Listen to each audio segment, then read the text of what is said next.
Upo po mga bata, huwag maingay. Ang pamagat po ng ating tatalakayin ngayon ay kung paano tayo magiging anak ng Diyos. Ang ating pong likas na kalagayan kung hindi pa tayo tunay na tumanggap kay Kristo o hindi pa tayo tunay na sumampalataya kay Kristo ay nakasulat po dito sa aklat ng Efeso, chapter 2, verse 12. Na kayo ng panahong yaon ay mga hiwalay kay Kristo, na mga di kabilang sa bansa ng Israel at mga taga-ibang lupa tungkol sa mga tipan ng pangako, na walang pag-asa at walang Diyos sa sanlibutan. So yun pong likas nating kalagayan kung hindi pa tayo sumampalataya kay Kristo. Sapagkat lahat po tayo ay nagkasala, na sinasabi dito sa aklat ng Roma, chapter 3, verse 23. Sapagkat ang lahat ay nangagkasala nga at hindi nangakaabot sa kaluwalhatian ng Diyos. So lahat tayo ay nagkasala at hindi nakaabot sa kaluwalhatian ng Diyos. So ano ang nagkasala? Ano ang kalagayan ng nagkasala? Dito sinabi ni Panginoong Hesus sa aklat ng Juan, chapter 8, verse 34. Sinagot sila ni Jesus, katotohanan sinasabi ko sa inyo, ang bawat nagkakasala ay alipin ng kasalanan. So, ang bawat pala nagkakasala ay alipin ng kasalanan. So, kapag alipin ka ng kasalanan, nagpapatuloy ka sa pagkakasala, saan ka nakapanig, kapatid? Sinasabi naman sa aklat ng 1 John, chapter 3, verse 8. Ang gumagawa ng kasalanan ay sa dyablo, sapagkat buhat pa ng pasimula ay nagkakasala ang dyablo. Sa bagay na ito, nahayag ang anak ng Diyos upang iwasak ang mga gawa ng dyablo. So, ang nagpapatuloy ang nandun sa kasalanan ay sa dyablo. So, ano dapat nating gawin? Sinabi po dito sa aklat ng Juan, chapter 3, verse 16 na sinasabi, sapagkat gayon na lamang ang pagsinta ng Diyos sa sanlibutan, na ibinigay niya ang kanyang buktong na anak upang ang sino mang sa kanya ay sumampalataya ay huwag mapahamak kundi magkaroon ng buhay na walang hanggan. So kailangan daw sumampalataya kay Panginoong Hesus. Saan po nagmula ang pananampalataya? Dito po sa aklat ng Roma, chapter 10, verse 17 na sinasabi, kaya nga ang paniniwala ay nanggagaling sa pakikinig, at ang pakikinig ay sa pamamagitan ng salita ni Kristo. Ang paniniwala o pananampalataya ay nanggagaling sa pakikinig ng salita ni Kristo o salita ng Diyos. So ano pong dapat nating pakikinggan o paniniwalaan tungkol kay Kristo? Ito po ang nakasulat dito sa aklat ng Juan, chapter 20, verse 31 na sinasabi, ngunit ang mga ito ay nangasulat upang kayo'y magsisampalataya na si Jesus ang Kristo, ang anak ng Diyos, at sa inyong pagsampalataya ay magkaroon kayo ng buhay sa kanyang pangalan. Paniniwalaan daw natin na si Jesus ang Kristo, ang anak ng Diyos, upang magkaroon tayo ng buhay sa kanyang pangalan. So ano pong ibig sabihin ng Kristo? Yung pong Kristo ay pinahiran. Sa English, anointed. Anointing means a person set apart for a particular work or service. Ibig sabihin, itinalaga po yun sa isang mahalagang tungkulin. Ang Israel po, sa sinaunang panahon, kapag nagtalaga sila ng hari, kagaya ni Haring Saul, na itinalaga na bilang hari, pinahiran ni Propeta Samuel ng langis. Nakatala po sa aklat ng 1 Samuel, chapter 10, verse 1. Ganon din po ang panahong hari sa Israel. Si Haring David ay pinahiran din po ni Propeta Samuel yun bilang pagtatalaga sa kanya na magiging hari sa Israel. Nakatala po sa unang aklat ng Samuel, chapter 16, verse 13. Ganon po ang pangatlong hari din na si Haring Solomon na anak ni David. Pinahiran din po yun ng langis ni Sacerdotes Zadok. Ay nakatala rin naman po sa aklat ng unang hari, chapter 1, verse 39. Ganon din po ang Panginoong Hesus. Pinahiran din siya. Pero hindi tao ang nagpahid sa kanya, kundi ang Diyos. Ito po, may binasa ang Panginoong Hesus dito sa hula ni Propeta Isaias Si Propeta Isaias po ay nabuhay about 700 BC bago ipinanganak si Kristo. Sa Lucas chapter 4 verse 18, "Sumaakin ang Espiritu ng Panginoon, sapagkat ako'y pinahira niya upang ipangaral ang mabubuting balita sa mga dukha. Ako'y sinugo niya upang itanyag sa mga bihag ang pagkaligtas at sa mga bulag ang pagkakita, upang bigyan ng kalayaan ang nangaapi." Yun sabi ng Panginoon, binasa ka yung propeta Isaiah sa kanya. So, pinahiran siya ng Diyos, kaya sumakanya ang Espiritu ng Panginoon. Dito pa sa aklat ng Gawa, chapter 10, verse 38 na sinasabi, "Sa mga tuwid bagay sa Jesus na taga Nazaret, kung paanong siya ay pinahira ng Diyos ng Espiritu Santo at ng kapangyarihan na naglilibot na gumagawa ng mabuti at nagpapagaling sa lahat ng mga pinahihirapan ng diablo, sapagkat sumakanya ang Diyos." O yung pala'y, ang Espiritu Santo at kapangyarihan ay kaya ring ipahid sa tao. Ngunit, ang Diyos lamang ay makagagawa nun. Hindi kaya gawin ng tao na pahiran ka ng Espiritu Santo at kapangyarihan. Ang maaari natin ipahid, langis lamang. So, si Panginoong Kristo pinahiran bilang pagtalaga rin sa Kanya, sa isang malagang tungkulin na Kanyang gagampanan. So, si Panginoong Kristo ay pinili ng Diyos na maging alin? Dito sa aklat ng Gawa, chapter 2, verse 36 na sinasabi, "Pagkatalastasin nga ng buong angkan ni Israel na ginawa ng Diyos na Panginoon at Kristo itong si Jesus na inyong ipinako sa krus." O ginawa, si Panginoon Jesus, ginawa siya ng Diyos na Panginoon. Amo, boss, master, Lord. Yun yung ibig sabihin. So, amo natin siya. Ginawa siyang amo. Ano pa? Dito sa aklat ng Gawa pa rin, sa chapter 5, verse 31 na sinasabi, "Siya ang pinagkadakila ng Diyos ng kanyang kanang kamay upang maging prinsipe at tagapagligtas, upang magbigay ng pagsisisi sa Israel at sa kapatawaran ng mga kasalanan." Ano raw? Ginawa siyang prinsipe at tagapagligtas. Ang ibig pong sabihin ng prinsipe ay head, pangulo, ulo, ibig sabihin. Kaya, si Panginoong Hesukristo ay ating ulo. Kapag tinanggap na natin siya, tayo ang katawan, siya ang ating ulo. Ito po sa aklat ng Colossus, chapter 1, verse 18 na sinasabi, "At siya ang ulo ng katawan sa makatwid bagay ng iglesia, na siya ang pasimula, ang panganay sa mga patay, upang sa lahat ng mga bagay ay magkaroon siya ng kadakilaan." Ulo ng katawan, o iglesia. Hindi po iglesia na reliyon, kundi iglesia church na spiritual. Iglesia ni Kristo, iglesia ng Diyos, born again, ano pa? Templo ng Espiritu Santo, templo ng Diyos, kawan ng Diyos, iisa lang po yan. Kapag hindi mo tinanggap si Kristo, hindi ka rin maaaring tawagin sa isa sa mga tuon. Kapag hindi ka patunay na sumampalataya kay Kristo, kapatid. So, wala pong dapat umangkin na siya ang tama, siya ganito, mali ang kanyang pangalan. Hindi po. Reliyon lang po yan. Hindi ka naman magiging iglesia kung hindi ka magiging born again. Hindi ka rin magiging born again kung hindi ka iglesia. Di ba? Hindi ka magiging iglesia ng Diyos kung hindi ka rin born again. Hindi ka rin magiging born again kung hindi ka iglesia ng Diyos. Ibig sabihin, hindi ka kabilang doon. So, isa lang po. Wala po dapat tayong pagtatalunan kung anong pangalan. So, ganun po. Siya ang ating ulo. Kaya sabi, prinsipe, head. Ang ibig po sabihin nun, prinsipe at tagapagligtas. Isa pa, dito sa aklat ng Apokalipsis. Apokalipsis po, salitang Greek. Apokalipsis.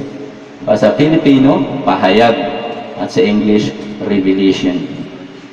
So, sa chapter 19, verse 13, "At siya ay nararamtan ng damit, na winisikan ng dugo, at ang kanyang pangalan ay tinatawag na ang Berbo ng Diyos."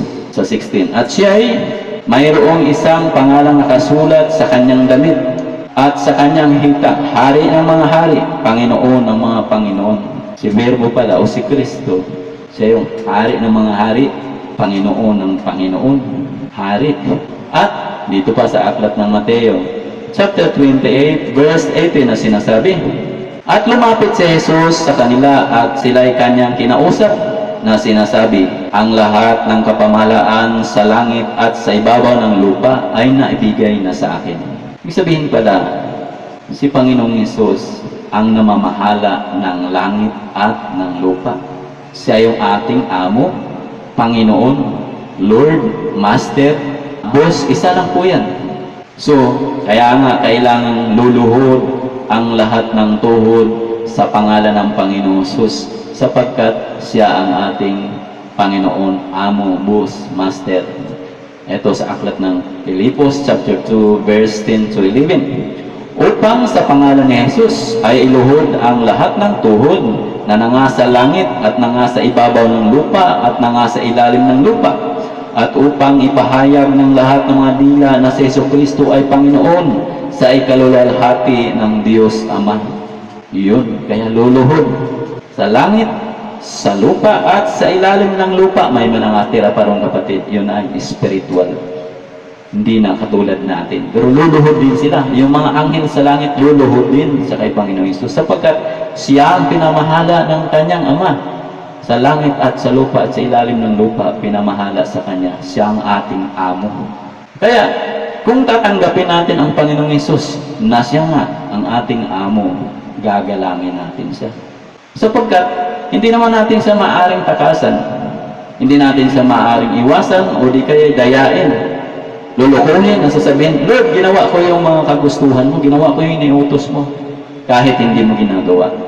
Sapagkat, alam naman natin na hindi tayo makakatakas sa paningin ng Diyos.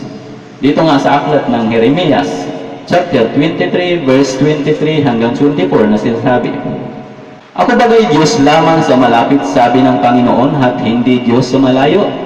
May makapagkukubli bagang sino man sa lihim na dako na hindi ko siya makikita, sabi ng Panginoon. Hindi baga pinupuno ko ang langit at ang lupa, sabi ng Panginoon. Makapagkukubli ba tayo, mga kapatid? Hindi mo maaring takasan ang paningin ng Panginoon. Sabi niya, Diyos na hindi sa Diyos lamang sa malapit, kahit sa malayo ay Diyos sa. Pinupuno niya ang langit at ang lupa. Isipin natin mabuti. Pinupuno niya ang langit at ang lupa. Kasi napakalaki ang Diyos siguro, ano? Yun yung sinasabi sa omnipresent of God. Omnipresent, ibig sabihin, He is present everywhere. All the time. Present. Nandun siya lagi. Pero bibigyan ko po kayo ng babasahin natin. Kayo na mag-isip kung gaano kalaki ang Diyos. Kaya, kung mabasa natin ng gano'n. Pakinggan nyo lang, mga kapatid, kayo nang bahala mag-isip. Bibigyan mo po kayo ng isipin, kumbaga. Dito po sa aklat na ikalawang Kronika, chapter 2, verse 6 na sinasabi, si Haring Solomon po ang nagsabi nito, ngunit sino makapagtatayo para sa kanya ng isang bahay, dagang sa langit at sa langit ng mga langit ay hindi siya magkasya. Sino nga ako na ipagtatayo ko siya ng isang bahay liban sa magsunog lamang ng kamangyan sa harap niya?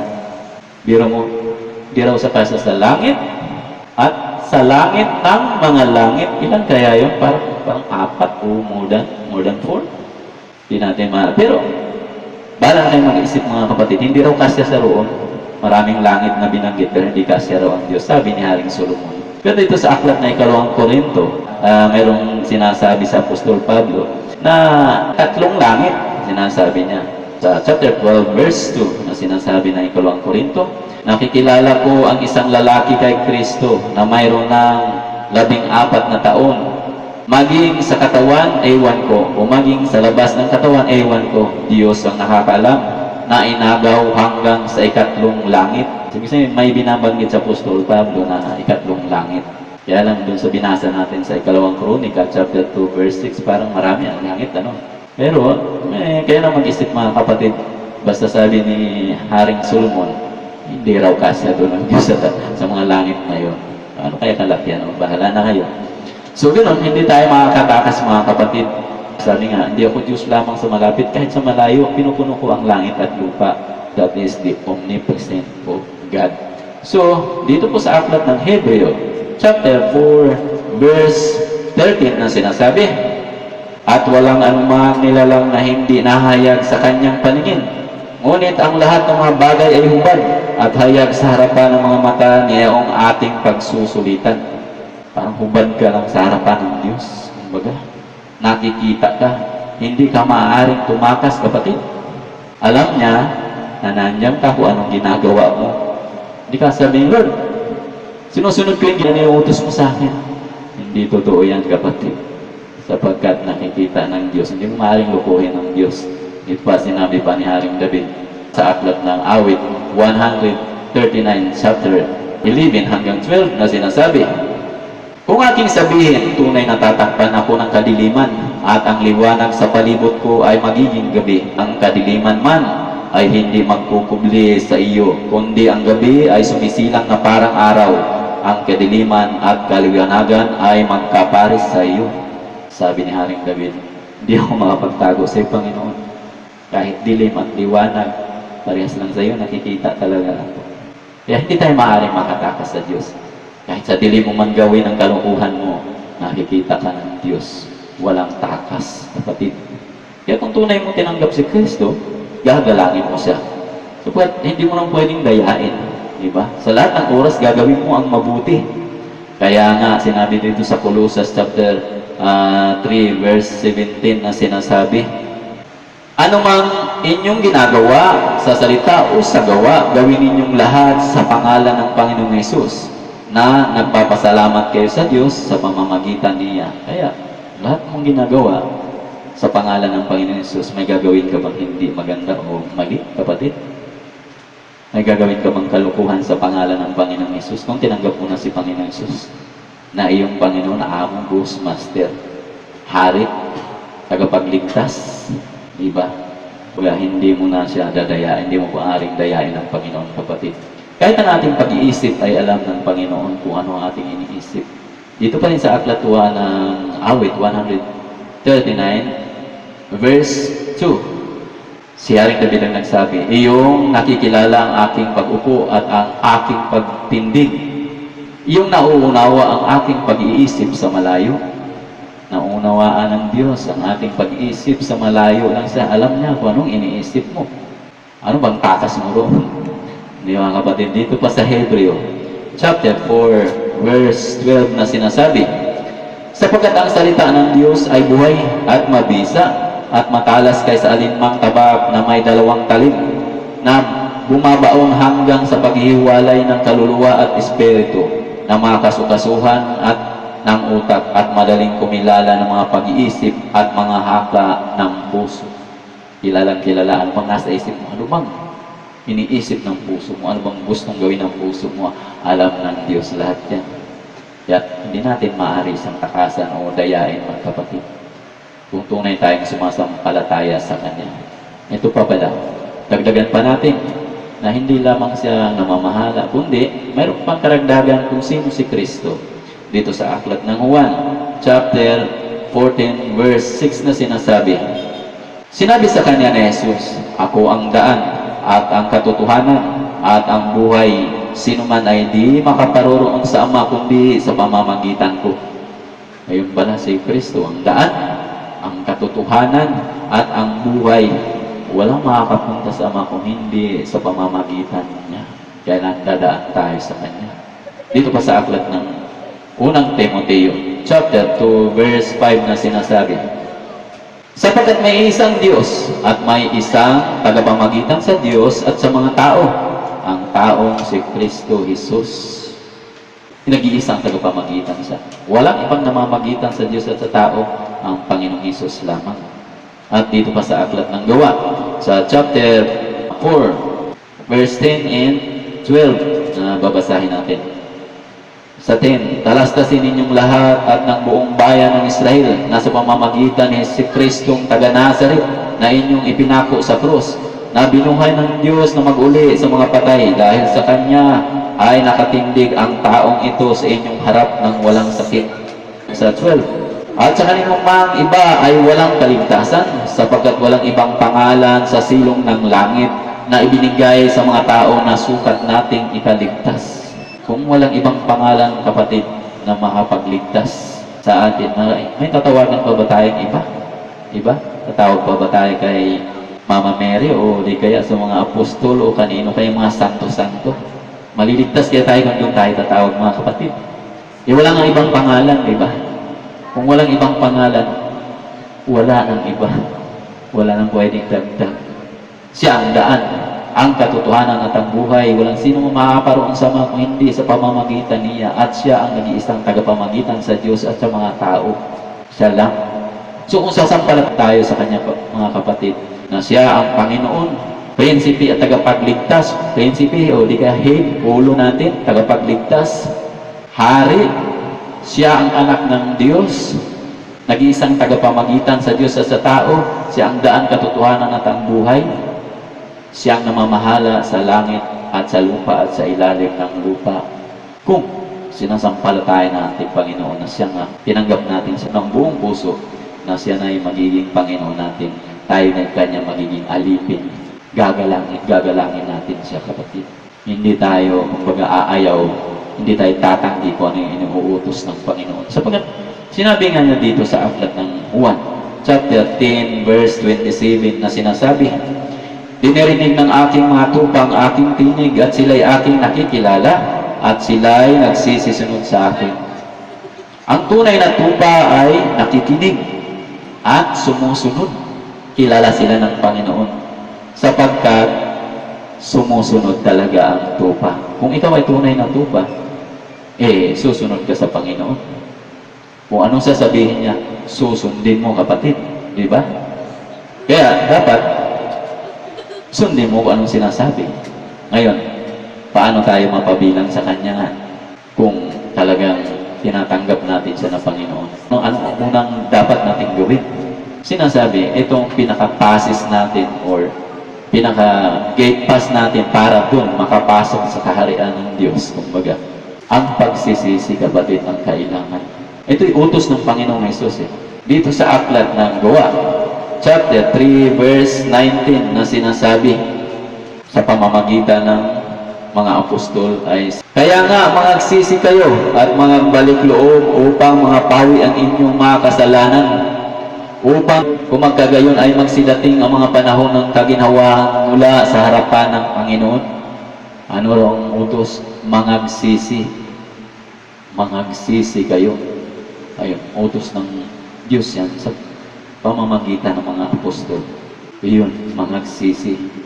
Anong gagawin sa pagsisisi? Dito sa aklat ng Juan. Para baga mapatawad tayo bilang isang, yun ang pinakapasis natin para makapasok sa kaharian. 1 John chapter 1 verse 8 hanggang 9. Kung sinasabi nating tayo walang kasalanan, ay ating dinadaya ang ating sarili at ang katotohanan ay wala sa atin. Ang una pala, tanggapin natin na tayo ay makasalanan. Yun ang munang aminin natin sa ating sarili. Kundusin natin ang ating sarili, tayo isang makasalanan. At totoo naman yun. Makasalanan tayo, mga kapatid. Number 9 sa chapter 9. Kung ipahahayag natin ang ating mga kasalanan, ay tapat at banal siya na tayo patatawarin sa ating mga kasalanan at tayo lilinisin sa lahat ng kalikuan. Yun pala, may pangako. Kapag ipahayag o sabihin natin sa Kanya kung anong mga kasalanan natin, aminin natin sa Kanya. Tapat at banal naman siya na tayo patatawarin sa ating kasalanan at lilinisin sa lahat ng mga kalikuan natin. Yun yung pangako, mga kapatid. Yun ang gusto ng Diyos na kilalanin mo ang iyong kasalanan. Aminin mo. Dito sa aklat ng Jeremias, chapter 3, verse 12 hanggang 13 na sinasabi, ikaw ay umaon at itanyag mo ang mga salitang ito sa dakong hilagaan at iyong sabihin, ikaw ay manumbalik, ikaw na tumalikod na Israel, sabi ng Panginoon, hindi ako titinging may galit sa iyo sapagkat ako'y maaawain, sabi ng Panginoon.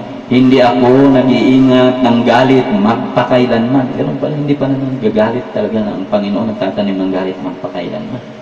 Anong gusto lang niyang gawin natin? Dito sa 13, kilalanin mo lamang ang iyong kasamaan. Yung kilalanin lang mo.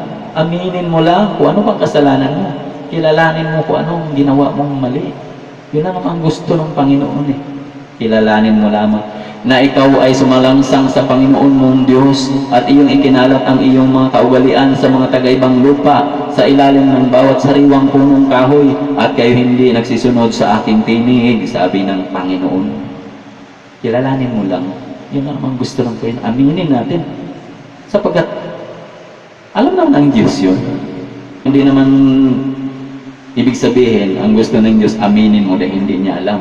Alam niya, kaya ang gusto niya nga, aminin mo. Alam niya kung inamin mo o hindi. Kasi alam niya man lahat ang ginagawa mo. Alam niya ang ginagawa natin, kung ano lahat yun. Ang gusto lang niya, umamin ka para mapatawad ka. Kaya sabi nga dito sa Isaiah chapter 1, verse 18 hanggang 19 na sinasabi, magsiparito kayo ngayon at tayo'y magkatwiranan, sabi ng Panginoon. Bagaman ang inyong mga kasalanan ay magiging tila mapula, ay magiging mapuputi na parang niebe. Bagaman maging mapulang gaya ng matingkad na pula, ay magiging parang balahibo ng tupa. Anong matingkad na pula na ang iyong kasalanan? Ang katumbas ng kapatid, parang pumatay na ng tao. Pero handa ang Diyos na magpatawad sa iyo. Lalo kung hindi mo talaga alam o parang kulang ka sa pananampalataya kasi hindi mo pakilala ang Diyos kung anong batas talaga. So, napagpapatawad ang Diyos. Sa 19, kung kayo'y magkusa, kung kusang loob, hindi ka pinipilit na, kapatid, magsisi ka na dito eh. Sige, tayo, itaas mo ang kamay mo. Sumuko ka na sa Panginoon. Hindi mo kusa yun, pinilit ka lang. Hindi ka rin napapatawad, kapatid. Magkusa ka. Kung ikayo'y magkusa at mga masunurin, kayo'y magsisikain ng buti ng lupain. Butil ng lupain. Sa lupain na pangako ng Diyos sa Israel, yung sa Kanaan. Yun, magkusa. Yun ang gusto ng Panginoon. Paano magsisi? Ganito yung sa aklat ng Santiago. Chapter 4, verse 8, sinabi, magsilapit kayo sa Diyos at siya'y lalapit sa inyo. Magsipaglinis kayo ng inyong mga kamay, kayong mga makasalanan, at dalisayin ninyo ang inyong mga puso, kayong may mga dalawang akala. Ano may dalawang akala? Ibig sabihin, nag-aalinlangan. Yan ang ibig sabihin. Sa verse 9, kayo'y mga pighati, at magsihibig, at magsitangis.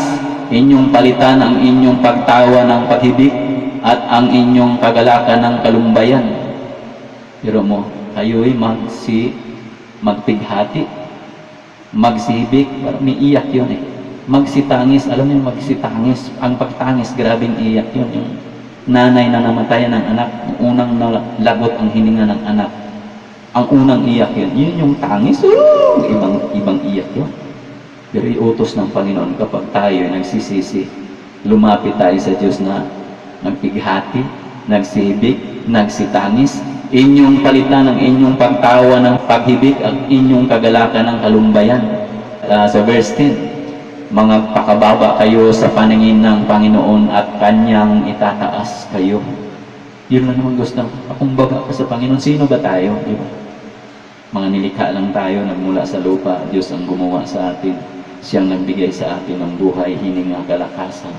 Lahat galing naman sa Kanya. Ano bang ipagmamalaki natin sa Kanya? Kaya magpakababa tayo sa Kanya, mga kapatid. Miyak tayo. Diba? Magpakababa tayo. Palitan natin ang ating mga tawa. Puro na lang tawa ginagawa natin. Kasi yan, nalahalakha. Hindi natin alam. Ngayon pala hindi nakalooban ng Diyos yung ating ginagawa, mga kapatid. Ang pag-iyak kasi, kapatid, ganun yan eh. Sa aklat ng Awit, chapter 51, verse 17 na sinasabi, ang mga hain sa Diyos ay bagbag na loob, isang bagbag at may pagsisising puso, o Diyos, ay hindi mo wawaling kabuluhan. Hain pala sa Diyos yung nalulungkot ka. Nagsisisi ka. Isang hain sa Diyos pala yun. Parang naghahain ka sa Diyos. Nagkaloob ka, may kinaloob ka sa Diyos. Yung pala ang gusto ng Panginoon. Kung nagawa na nga natin na, mga kapatid, yung iniutos ng Panginoon sa atin, magsisi, kumbaba, umiyak, malungkot ka sa iyong kasalanan, sabihin mo sa Kanya lahat, aminin mo lahat, handa ang Diyos na magpatawad, diba? Yun yung pinaka-passes mo, pinaka-gate pass mo para makapasok ka sa kaharian. Para tanggapin ka niya na bilang kanyang anak. Tandaan natin, iisa lang ang anak ng Diyos, buktong na anak, John 3:16. Ano ang magiging kalagayan na tayo'y inampun na magiging tunay na anak? O, kung ginawa na nga natin to, nagsisisi na tayo ng buong puso, nalungkot na tayo bilang hain natin sa Diyos. Nagpakumbaba tayo sa kanyang harapan, tayo na ay magiging anak ng Diyos. Dito sa aklat ng Juan, chapter 1, verse 12 na sinasabi, "Datapwat ang lahat ng sa kanya ay nagsitanggap ay pinagkalooban niya sila ng karapatang magiging mga anak ng Diyos sa makatwid bagay ang mga nagsisisampalataya sa kanyang pangalan." Pero mo, tinanggap mo na, sumampalataya ka, naniwala ka sa kanya, kaya ginawa mo, nagsisisi ka, lahat ginawa mo. Binigyan ka na ng karapatan ngayon na magiging anak ng Diyos. Kaya, kung anak ka ng Diyos, edi may tatak ka ngayon. May tatak ka bilang ikaw ay sumampalataya. Anong tatak mo? Ito yung sa aklat ng Efeso, chapter 1, verse 13 na sinasabi, "Nasa Kanya ay kayo rin naman, pagkarinig ng aral ng katotohanan ng Ebanghelyo ng inyong kaligtasan. Nasa Kanya rin naman, mula nang kayo'y magsisampalataya ay kayo tinatakan ng Espiritu Santo na ipinangako." May tatak tayo, tinatak sa atin yung Espiritu Santo. Espiritu ng Diyos, Espiritu ng Panginoong Hesus. Ibibigay sa iyo yun. Pinakatatak sa iyo na ikaw may tunay na sumampalataya na. Ikaw na yung anak ng Diyos, inampon ka na, binigyan ka ng karapatan. Kapag umawat sa atin po, sa sanlibutan, kapag nag-ampon po tayo, pag proper legal adoption, kumbaga, may kasulatan po yun. Napatunay na inampon ka. At ang iyong apelyido, mababago na yun. Kumbaga, kung sino umampon sa iyo, ang apelyido mo. Tapos yung pag-aari nila, tagapagmana ka na rin. Parang sa isang tunay na anak na rin. Inampon ka na, kapatid. At ganun ang kalagayan natin. So may tatak ka. May kasulatan na, kumbaga may tatak ka. Na ikaw ngayon inampon na. Diba? So may tatak, binigyan ka ng... Sino po yung mga tinatatakan ng Espiritu Santo, pinakatatak sa atin? Dito po sa aklat ng Gawa, chapter 5, verse 32, na sinasabi, "At kami mga saksi sa mga bagay na ito at gayon din ng Espiritu Santo na siyang ibinigay ng Diyos sa mga nagsisitalima sa Kanya." Yung pala, Espiritu Santo, kapag susunod ka sa Panginoon, matik yun. Ibibigay ang Espiritu Santo sa iyo bilang tatak na ikaw nga ay tunay ng sumampalataya. Ikaw na ang anak ng Diyos. Ngayon, dahil anak ka na ng Diyos, kaya makakatawag ka na sa Diyos na Ama. Sapagkat yun ang Espiritu Santo nagbigay sa iyo ng karapatan para makatawag sa Diyos na Ama. Dito nga sa aklat ng Roma, chapter 8, verse 15, "Sapagkat hindi ninyo muling tinanggap ang Espiritu ng pagkaalipin sa ikatatakot, datapwat tinanggap ninyo ang Espiritu ng pagkukupkup, na dahil dito'y sumisigaw tayo, Aba, Ama." Aba, Ama. Yung salita kong Aba, ano po yan? Salitang Aramaiko, sister language ng Hebreo yan. Aramaiko, ang Abba, ibig sabihin father, ibig sabihin parang pares lang Ama, Ama, Aba, Ama. Ngayon, dahil ikaw na anak ng Diyos, kaya Ama na ang tawag mo sa Diyos. Dito sa aklat ng Mateo, chapter 6, verse 9, sabi ng Panginoong Hesus, "Magsidalangin nga kayo ng ganito, Ama naming nasa langit ka, sambahin nawa ang pangalan mo." Yun ang turo ng Panginoon. Dahil anak ka, tawagin mo ang Diyos na Ama. Ang Ama, hindi mo ang Papa mo, hindi mo pwedeng tawagin kung ang Papa mo si Juan. Juan, bigyan mo ako Juan. Hindi mo tatawagin ng ganong kapatid. Siyempre, Papa, Tatay Juan, pahingi po. Diba? Mayroon pang po. Yun yung tunay na kumikilala sa pag tinawag mong iyong Ama diretso sa pangalan, nakaharap mo siya. Kumbaga walang galang yung kapatid. Kaya ang tawag natin sa Diyos ay Ama, sapagkat nagiging anak na tayo ng Diyos, mga kapatid. At yung Espiritu Santo na ibinigay sa atin, yun yung nagbigay sa atin ng karapatan na makatawag tayo sa Diyos na Ama. At yung Espiritu Santo rin na yun ang mag-interpret sa ating mga panalangin kung hindi tayo marunong manalangin. Mayroon ditong sinasabi sa aklat ng Roma pa rin. Sa chapter 8 pa rin, verse 26 na sinasabi, at gayon din naman ang Espiritu ay tumutulong sa ating kahinaan sapagkat hindi tayo marunong manalangin ng nararapat. Ngunit ang Espiritu rin ang namamagitan dahil sa atin ng mga hibik na hindi may sasaysay sa pananalita. Yun po yung, minsan hindi tayo marunong manalangin para makipag-communicate tayo sa Ama. Kaya lang parang hindi natin maibigkas-bigkas masyado kung ano bang nais natin. Pero sa puso natin, alam natin kung anong gusto natin. Naunawaan ng Diyos yun. Sapagkat ang Espiritu Santo na pinakatatak natin, siya yung nag-i-interpret kung ano ba yung ibig mong iparating, o ano bang ibig mong sabihin sa mga sinasabi mo. So yun, anak na tayo ng Diyos mga kapatid, tinatawag na natin ang Diyos na Ama. Panginoon Jesus, anong tawag natin sa Kanya? Bilang Panginoon. Siyempre, Panginoong Jesus. Tandaan natin, lagi natin kasama ang Panginoong Jesus. Kapag ipinakilala natin siya sa tao, anong tawag natin? Alam naman natin na kasama natin ang Panginoon sa aklat nga ng Mateo, chapter 18, verse 20 na sinasabi, sapagkat kung saan nagkatipon ang 2 o 3 sa aking pangalan, ay naroroon ako sa gitna nila. Ibig sabihin, kapag 2 kayo, sabi saan ang 2 o 3 nagkakatipon sa kanyang pangalan, ay naroon ako sa gitna nila. Kaya pag pinakilala mo ang Panginoong Jesus sa isang tao, anong sasabihin mo? Kapatid, tanggapin mo si Jesus. Si Jesus nandiyan sa harap mo. Sinabi mo, si Jesus.